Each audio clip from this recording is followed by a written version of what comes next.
અમારી સમ્રાટ સમાચાર ચેનલ સબસ્ક્રાઇબ કરો, લાઈક કરો, કોમેન્ટ કરો અને જોતા રહો પળે પળના દરેક પ્રકારના સમાચારો। તળાજા શહેરમાં દીનદયાળનગર વિસ્તારમાં આવેલ બાવળિયાવાળા મેલડી માતાજીના મંદિરે પાટોત્સવ નિમિત્તે વિવિધ પ્રકારના ધાર્મિક કાર્યક્રમો યોજાયા।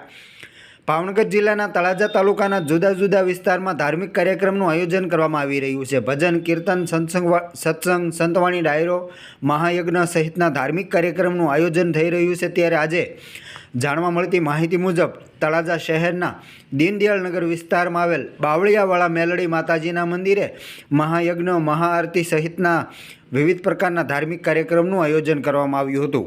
અહીં પાટોત્સવ નિમિત્તે ધાર્મિક કાર્યક્રમનું આયોજન કરવામાં આવ્યું હતું, જેમાં મોટી સંખ્યામાં લોકોએ માતાજીના દર્શનનો લાભ લીધો હતો।